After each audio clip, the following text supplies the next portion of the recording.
बात करते हैं कुछ कारणों के बारे में।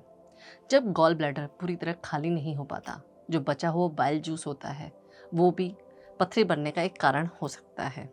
शरीर में बहुत तेज़ी से वज़न कम करने का प्रयास करना भी इसका एक कारण हो सकता है। जब हमारे शरीर में एचडीएल की मात्रा का स्तर कम होने लगता है और ट्राइग्लिसराइड, जो कि फैट का एक रूप है, उसका स्तर बढ़ने लगता है, तो भी हमारे शरीर में पथरी बनने के चांसेस बहुत ज़्यादा बढ़ जाते हैं। मेनोपॉज के बाद एस्ट्रोजन का सेवन करना या फिर कॉन्ट्रासेप्टिव पिल्स का सेवन करना या फिर किसी अंग्रेज़ी दवाइयों का सेवन करने से भी पथरी बनने के चांसेस बढ़ जाते हैं। ज़्यादा देर भूखा रहना भी इसका एक कारण हो सकता है। हेरिडिटी भी इसका एक कारण हो सकता है। चलिए अब करते हैं कुछ प्राणायाम का अभ्यास। सबसे पहले गहरी लंबी श्वासों का अभ्यास। पहले आप अपने पेट पे हाथ लगाइए, पेट को अंदर की तरफ खींचिए, नाभि को अंदर की तरफ खींचिए और श्वास को पूरी तरह बाहर कर दीजिए। आप पेट की मांसपेशियों को ढीला छोड़िए और गहरी लंबी श्वास भरिए। गहरी लंबी श्वास भरिए, गहरी लंबी श्वास छोड़िए। Deep inhale, deep exhale, deep inhale, deep exhale, deep inhale, deep exhale, deep inhale, deep exhale, deep inhale, deep exhale. चलिए अब करते हैं अनुलोम विलोम प्राणायाम का अभ्यास। पहले अपने हाथ से प्रणव मुद्रा बना लीजिए। फर्स्ट टू फिंगर्स को फोल्ड करिए, अपने अंगूठे को दाईं नासिका पे रखिए और अपने अनामिका को बाईं नासिका पे रखिए।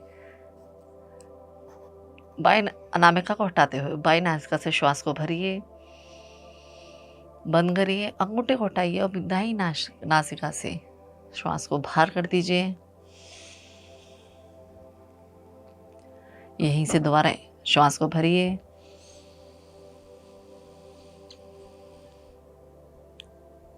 और बाईं नासिका से श्वास को बाहर कर दीजिए। ये हमारी एक आवृत्ति हुई। यहीं से गहरी लंबी श्वास फिर से भरिए, दाईं नासिका से श्वास को बाहर कर दीजिए, दाईं नासिका से श्वास को भरिए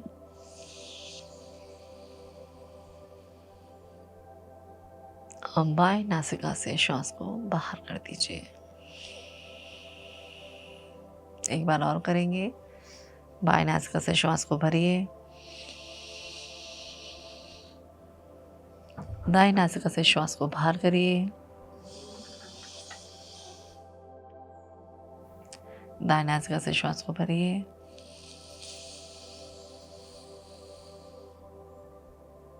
बाईं नासिका से श्वास को बाहर कर दीजिए।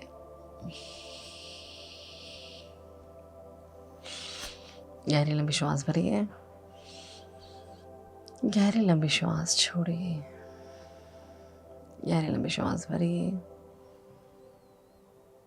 गहरी लंबी श्वास छोड़िए। चलिए अब हम करेंगे अग्निसार प्राणायाम का अभ्यास। अग्निसार प्राणायाम के लिए सबसे पहले मूलबंद लगाएंगे। मूलबंद के लिए अपने एनस और वजाइनल मसल्स को ऊपर की ओर खींचिए, श्वास को बाहर करिए, उड़ान बंद लगाइए और जलन बंद लगा दीजिए।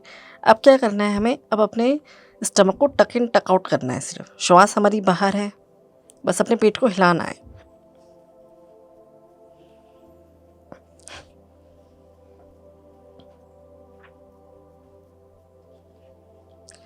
यदि आपको लगता है आप नहीं कर सकते तो जालंधर खोल के श्वास लीजिए, मूल बंद छोड़ दीजिए, रिलैक्स। चलिए एक बार और करेंगे इसका अभ्यास। अपनी क्षमता के अनुसार करिएगा। यदि आपको लगता है आप 10 सेकंड कर सकते 10 सेकंड करिए, यदि आपको लगता है आप 5 सेकंड कर सकते हैं तो आप 5 सेकंड करिए। अपनी क्षमता से ज़्यादा नहीं करिएगा। मूल बंद लगाइए, अपनी एनएस और वजाइनल मसल को ऊपर की तरफ खींचिए, श्वास बाहर करते हुए नाभि को रीढ़ से लगाने का प्रयास करिए, उड़ान बंद लगाइए और गर्दन को नीचे लगा दीजिए, जालंधर बंद लगा लीजिए और अपनी नाभि को संचालित करिए।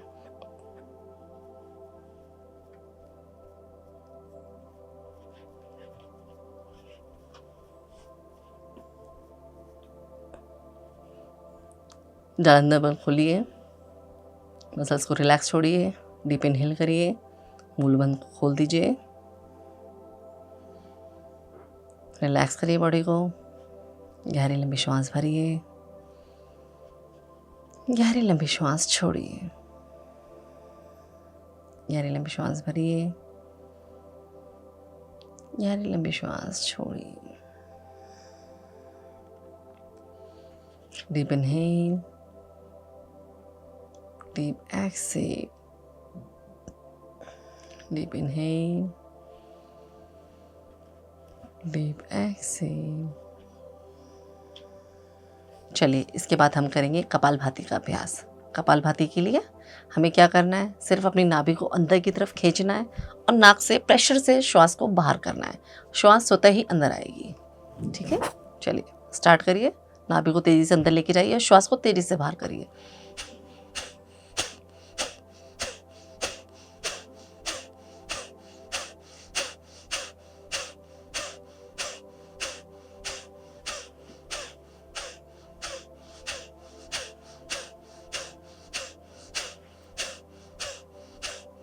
रिलैक्स, गहरी लंबी श्वास लीजिए, गहरी लंबी श्वास छोड़िए, गहरी लंबी श्वास लीजिए, गहरी लंबी श्वास छोड़िए, रिलैक्स। चलिए इसके बाद हम करेंगे भस्त्रिका का अभ्यास। भस्त्रिका के लिए हमें क्या करना है, श्वास भरते हुए तो हमें हाथों को ऊपर करना है और श्वास छोड़ते हुए नीचे लाएंगे। श्वास भरते हुए ऊपर, इनहेल एक्सेल, इनहेल एक्सेल, 10 बार करेंगे। इनहेल एक्सेल,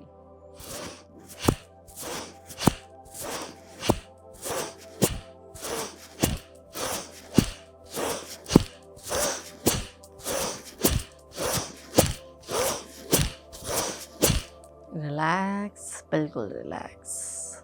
गहरी लंबी श्वास भरें,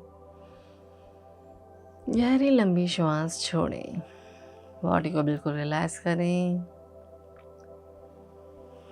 गहरी लंबी श्वास भरें, गहरी लंबी श्वास छोड़ें। Deep inhale, deep exhale, deep inhale, deep exhale. जिन लोगों को भी बीपी हाई हो वो भस्त्रिका का अभ्यास नहीं करेंगे। गहरी लंबी श्वास भरें, गहरी लंबी श्वास छोड़ें, बॉडी को बिल्कुल रिलैक्स करिए। चलिए इसके बाद हम करते हैं प्लावनी प्राणायाम का अभ्यास। प्लावनी प्राणायाम के लिए सबसे पहले होठों को गोल करके धीरे धीरे मुंह के द्वारा हम श्वास लेंगे, जितनी हम मैक्सिमम भर सकते हैं। उसके बाद जालंधर बंद लगा के कुछ क्षण रुकेंगे, अपनी क्षमता के अनुसार रुकिएगा। कुछ लोग 3 सेकंड रुकेंगे, कुछ 5, कुछ 10, अपनी क्षमता के अनुसार रुकिएगा। उसके बाद आपको आगे की तरफ झुकना है और जिह्वा को बाहर निकाल के पूरी तरह श्वास को उड़ेल देना है। चलिए करते हैं प्लावनी का अभ्यास। होठों को गोल करिए, श्वास को भरिए, जालंधर बंद लगाइए,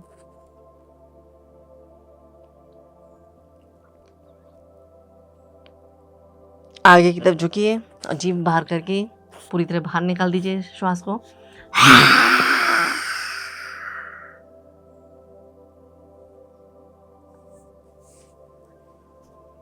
चलिए वापस आइए।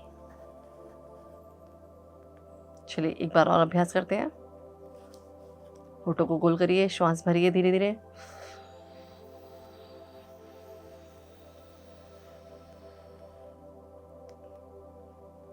जालंधर बंद लगाइए,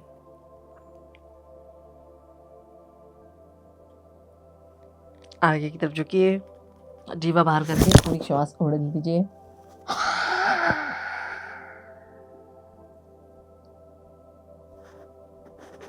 धीरे धीरे वापस आइए।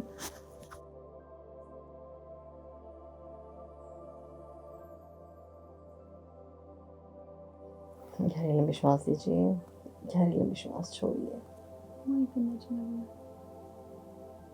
गहरी लंबी श्वास लीजिए, गहरी लंबी श्वास छोड़िए। गहरी लंबी श्वास लीजिए, गहरी लंबी श्वास छोड़िए। गहरी लंबी श्वास लीजिए, गहरी लंबी श्वास छोड़िए। रिलैक्स। चलिए अब करते हैं मुद्रा का अभ्यास। गॉल ब्लैडर स्टोन से बचाव के लिए और आराम के लिए हम अपान मुद्रा का अभ्यास करेंगे। अपान मुद्रा के लिए अपने थंब, रिंग फिंगर और मिडिल फिंगर के टिप को टच करेंगे इस प्रकार, और शेष उंगलियां स्ट्रेट रहेंगी। कमर गर्दन सीधी, शोल्डर रिलैक्स। गहरी लंबी श्वास भरिए और गहरी लंबी श्वास छोड़िए। इस मुद्रा का अभ्यास हमें 45 मिनट करना होता है। 45 मिनट आप लगातार नहीं कर सकते तो 15-15 मिनट के 3 राउंड ले सकते हैं। खाने के 1 घंटे बाद ही इस मुद्रा का अभ्यास करिएगा। गहरी लंबी श्वास भरिए, गहरी लंबी श्वास छोड़िए। Deep inhale, deep exhale. और साथ ही में एफर्मेशन देते रहिए कि हाँ, मेरा गॉल ब्लैडर का स्टोन बाहर आ रहा है, मेरा गॉल ब्लैडर का स्टोन ख़त्म हो रहा है। Deep inhale, deep exhale. मेरा गॉल ब्लैडर हेल्दी हो रहा है। Deep inhale, deep exhale, deep inhale, deep exhale. गहरी लंबी श्वास भरते रहिए, गहरी लंबी श्वास छोड़ते रहिए।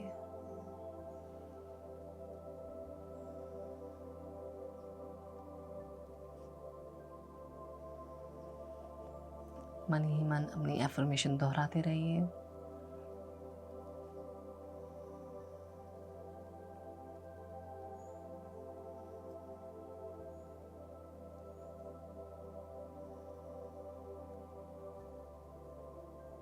जैसा कि हम सभी जानते हैं कि हमारी 5 उंगलियां हमारे 5 तत्व को रिप्रेजेंट करती हैं।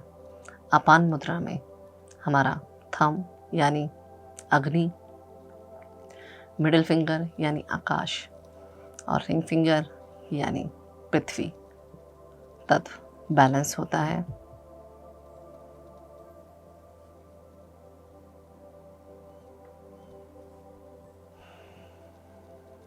गहरी लंबी श्वासें भरते रहिए, गहरी लंबी श्वासें छोड़ते रहिए।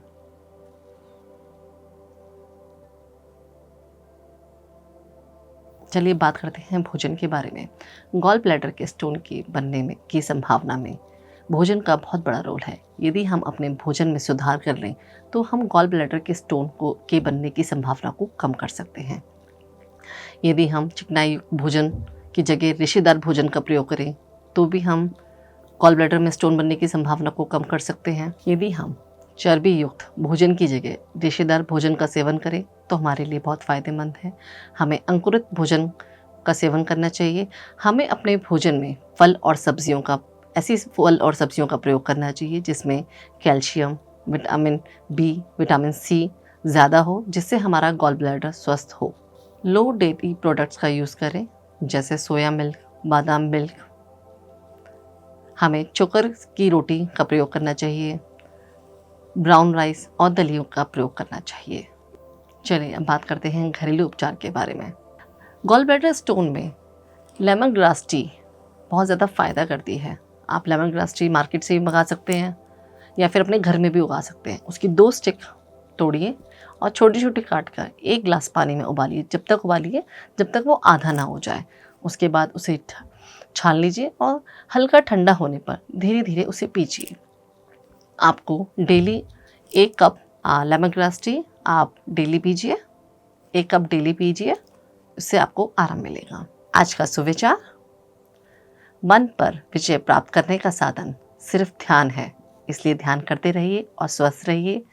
TMC हिंदी, बदले जीवन